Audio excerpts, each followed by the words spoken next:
So it's been about a week and a half since I'd been on a good motorcycle ride, up until Wednesday of this week. I was recovering from some walking pneumonia, albeit I think a fairly mild case of that.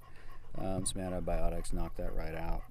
At any rate, due to the fact that I wasn't balancing well and not feeling top shape, it seemed like a good idea to avoid riding the motorcycle for a while. So I got better, changed out the headlight, did a few things like that as I started feeling better. And then Wednesday, went out for about a 5-hour ride.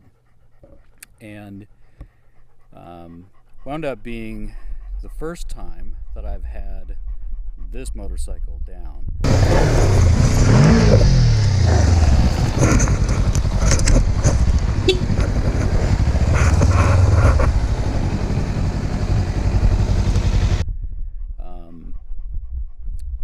Nothing too serious, but nonetheless, I thought something worth talking about.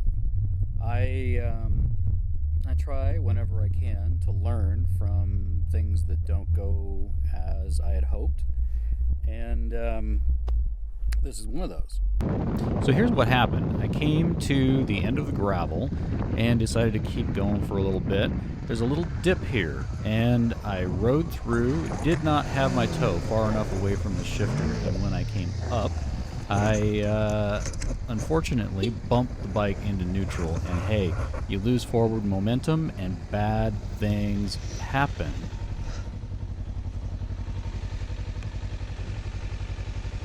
So the good news is, the only real damage other than my pride was that I had to readjust my right-hand mirror. And was able to get back on the bike, kept riding, didn't damage anything, and learned to pay more close attention to where my foot is placed. So, all in all, lesson learned, nobody was hurt, nothing was hurt, and I guess that's a win. But anyway, that is the first time I've had this bike over on its side. So I've had my motorcycle down twice, not this one, but during the time that I've had motorcycle. I had a Yamaha 650 Special in the 80s, mid to late 80s, and that bike wound up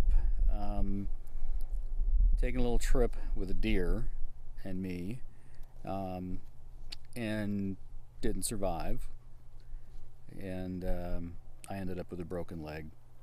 The deer died. Sorry. Anyway, the that one there wasn't a whole lot I could do about, and in fact it took me years to actually even remember all that had happened, just because it was, I got whacked, I got hypothermia, it was April, I was out there for hours laying in the ground before somebody came and found me, called the ambulance, that kind of stuff. In short, what happened is I was coming around a curve, there was some very tall grass out by the wildlife refuge where this occurred, and the deer jumped out of grass that's about 6 foot tall right onto the forks of the motorcycle. So there wasn't exactly anything that the deer or the bike or I were going to do about it. We all just went for a ride. And but that's not what I'm here to talk about. I'm here to talk about the Versys-X 300 and the little spill that I took on Wednesday. The one thing that I really don't like about this bike is Kawasaki's positive neutral finder. Without that feature, I don't think I would have accidentally knocked this bike out of gear. Granted, I should have had my toe away from the shifter, and that would have resolved the entire issue. I was planning on shifting up from first to second after I went through the dip, and had probably, just without thinking about it, pre-positioned my foot. So, word to the wise, if you're going to go through a dip like that, you want to keep your foot away from the shifter until you're all done. You can go in first gear for a few extra feet, it won't matter. But if you knock it out of gear, which is especially easy to do with Kawasaki's positive neutral finder, your bike is not going to want to keep moving forward, and when they don't move forward, they also don't stand up straight. See ya.